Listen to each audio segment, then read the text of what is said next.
and my whole nose broke and like blood everywhere and gushed. And then, but my nose was already kind of like that before. So when I went to get it fixed, the doctor was like, do you want me to make it? for an extra $600.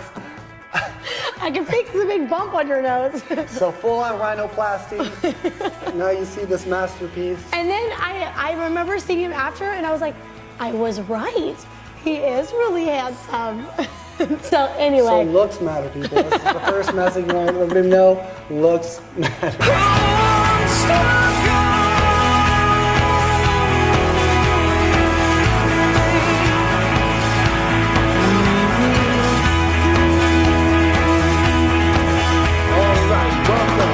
Very first Rocket Mockett show up to blow up. We've been wanting to do this for a while because people ask us all the time, how do you have a family, married, business? And I don't really feel like we're in a stage where we can actually, we're not multi-millionaires, but we want to share the journey of being married, having kids, building a business, and it is really hard, and I want to share that as well, but it's really fun too. And so. Yeah, I think a lot of times we get asked, how do you do it all? How do you build a business? How do you have 3 kids? We have 3 daughters. We're in our home right now in Redondo Beach, California, and we've got a 7-year-old daughter, an almost 5-year-old, and an almost 2-year-old. And we're building a thriving marketing firm in the financial industry. People ask, how do you do it all? And I think for me, and you'd probably agree that to us, that's the only way to do it. That we wanted, when we, first got together, our vision was always to have a family. Both of us are the middle of 5 kids. We always wanted a big family. We wanted to have a lot of kids. But with that, we always had big goals and big dreams. We wanted to be able to provide a lifestyle where our kids could get the best education and we could travel. And I think ultimately for both of us, we never wanted to have a boss. Mm-hmm. We always wanted to have lifestyle and really have freedom. And so to us, it's kind of like, how do you do it all? We don't know. We don't know that there's a formula and we're figuring it out, but that's the only way to do it. We never wanted to sacrifice family for money or family for business or being broke because we had a family. We just figured out, like, if there was a way to do it all, we're just going to try, and we're going to give it all we got. So. Yeah. And I basically wanted to marry her. That was my goal. We met in middle school. Well, she doesn't really remember me till like junior year of high school, but I knew who she was. And so I finally get her to notice me, but then I'm like, crap, now I got to get her to want to date me, right? And so my background and her background are totally different. My mom and dad had 5 kids, and then my dad got addicted to drugs. And so he was in and out of our lives, and eventually it killed him. And so I just really wanted to help my mom. That was a big thing. I really wanted to help my mom. We ended up moving into a little tiny house in North Redondo. I shared a room with my mom and my 2 brothers, and I was thinking, man, I got to help my mom, And so I loved music. I became a band manager. I was pursuing being a band manager, and I'm in debt. I bought a lot of recording equipment, and I said, man, what am I going to do that I could be able to get out of debt so I could buy a wedding ring?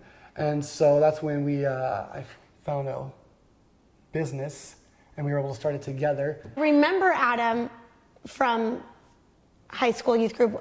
My first memory is when we were at church summer camp, and it was a houseboating trip, and we were all wakeboarding, jet skiing, banana boating, and I remember seeing this guy, on a wakeboard with like one little arm and one really strong arm, and I remember thinking like, I can't use this arm. That's the little arm. And I remember me with 2 arms trying to learn how to stand up on a wakeboard and it being really difficult. And I remember thinking, like, how did this guy get up on a wakeboard with only 1 arm? Like, first of all, what happened to his arm? I must know. I'm very, very curious. So I was like, I got to find out. I want to know his story. And so that was the first thing that really kind of drew me to him. And then I remembered learning his story, what happened to your arm, Adam? What happened to you? Great question, Johanna. So when I was a baby, I was a couple months old, you have to get those vaccinations.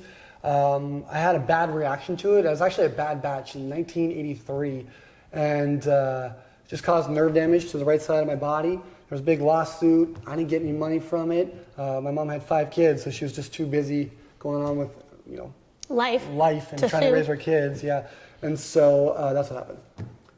So I immediately wanted to know more. So I started asking what happened to your arm, and I'm definitely one of those people, if I see something, I just ask about it. And that was when our friendship started.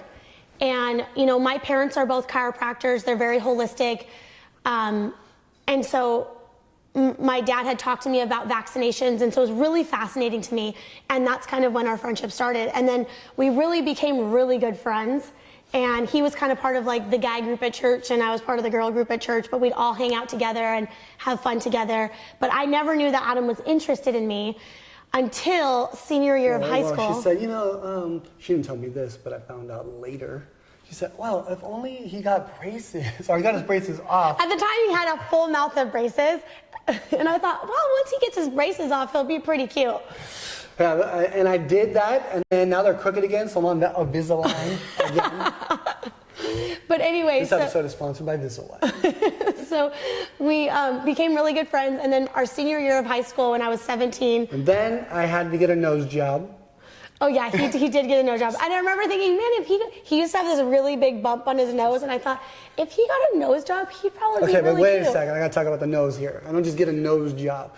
So I was at a concert when we were like 16 years old, and I was into like hardcore straight edge music. So to be a mosh pit, we'd go in there and just go crazy.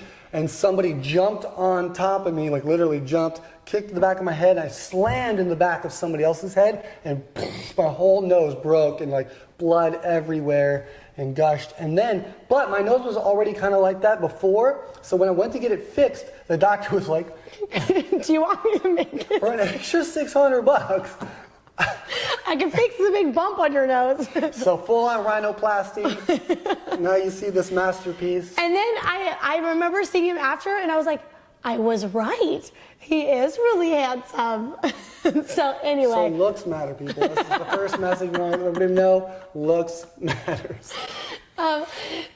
Anyway, but there's a lot of things you could do about that. But yeah. Point is, so we became really good friends senior year of high school. The first time I remember we were hanging out, all of our friends late at night, and somehow everyone ended up kind of going away, and it ended up being just the two of us. And Adam kissed me, and I remember being like, oh my gosh, why did that happen? And then him saying, because I'm in love with you. And I was like, what? Because I had no idea. And then I gotta tell you something about Johanna. I know something about Johanna. So I've known her for a long time, right? Even up to that point. And what I knew about Johanna is as soon as she knew a boy liked her, boom, she was over him, didn't care about him, ignored him. And so I had to play the long game. I'm a long-term thinker. Long-term thinkers will eat short-term thinkers for breakfast. Adam is one of the most patient and perseverant people on the planet. It's true. And so, because I was best friends with her cousin Josiah, he's still my best friend, he was best man in our wedding. And so I became really good friends with him, and so we would just start hanging out, started building a friendship, and that we were really good friends. By the time I kissed her, like really good friends, our whole group.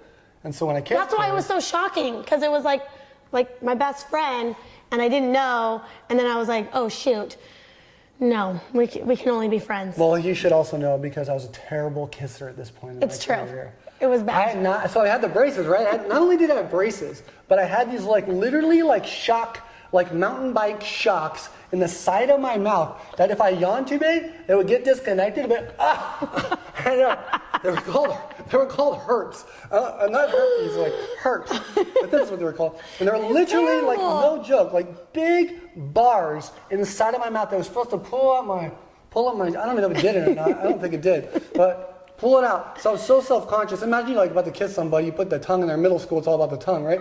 So you stick your tongue there, like these metal bars in there. So I never kissed I kissed 3 girls the same night in 6th grade on Spin the Bottle, and then nobody. Until me, senior year of high school. So obviously I was Which I'm grateful for. Yay, you were protected. Nobody. I found out later she told me I didn't move my tongue enough. No, don't worry, it's fine. It just... Yeah, it wasn't the best, but that wasn't the point. Okay, well, this is. Let me just tell you the trend. This show is going to be about perseverance and patience and never giving up. That's right. Like it all started.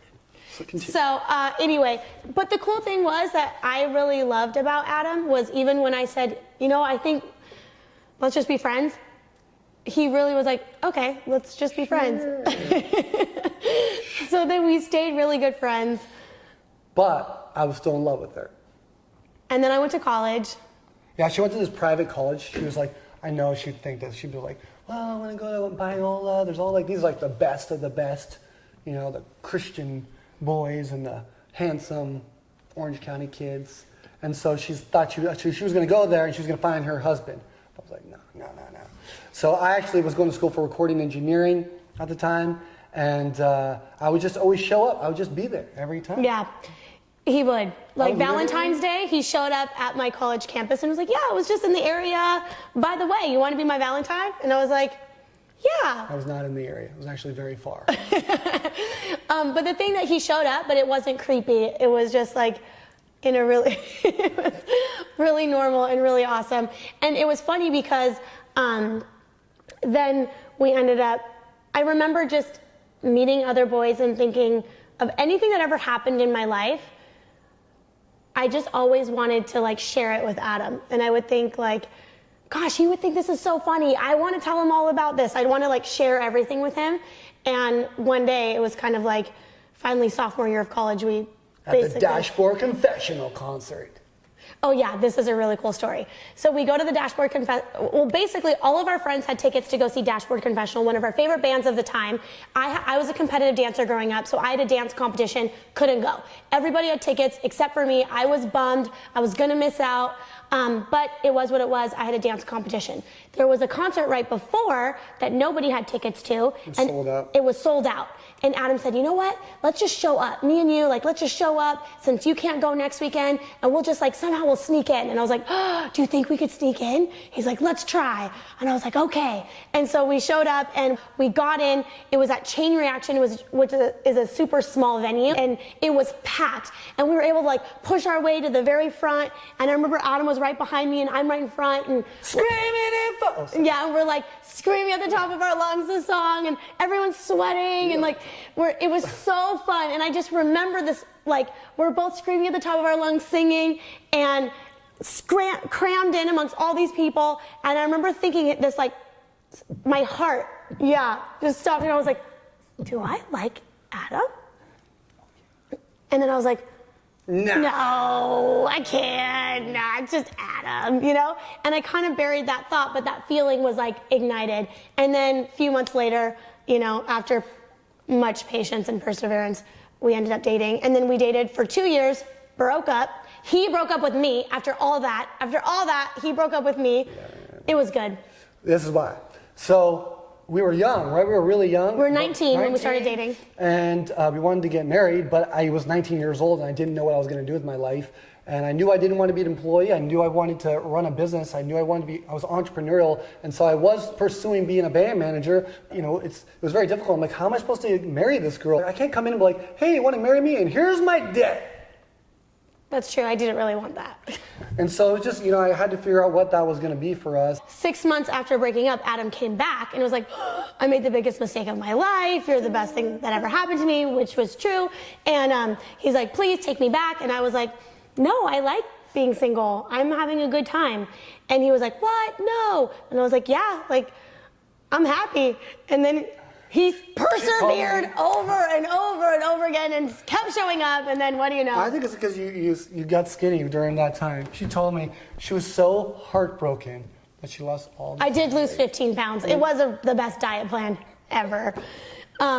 So, but anyway, then we got back together, dated another 2 years, and then got married. So we got married. I was 23. 2 weeks later, turned 24 years old. We've been married. It'll be 10 years in August, and we've had 3 children. And 3 girls. 3 girls. Pray for me. And now we're building a business together, and there's a lot of patience and a lot of perseverance and a lot of fun, too. Just like getting Johanna as my girlfriend and then my wife, it took a long time. And in the beginning, I really sucked at kissing.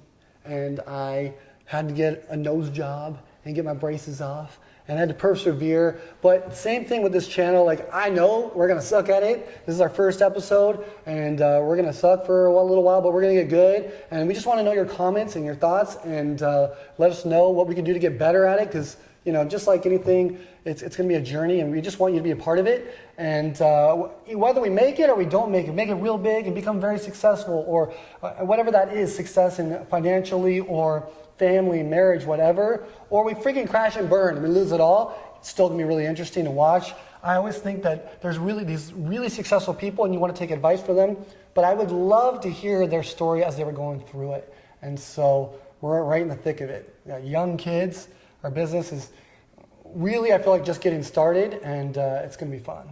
Yeah, and I think for us, success is more than just financial success. Success is having a fulfilling marriage. I think a lot of times there's this idea that, marriage doesn't exist anymore, or it's impossible to really be with one person your whole life. Or if you happen to be one of the ones who stuck it out and stayed committed, it wasn't like the intimate, fulfilling, passionate relationship that you thought you would have. And we want to have a committed but passionate, fulfilling relationship and marriage. And same thing with our kids. I think sometimes we have these misconceptions that if you're really, really successful, you have to sacrifice all of your family and your values, and or if you're all about family, you don't have time to really put in the work and grind it out and build something great. And we want to have it all. I've always been the type of person that, yes, I want to have my cake, I want to eat it too, and I want to have a six-pack while doing it. Is it possible?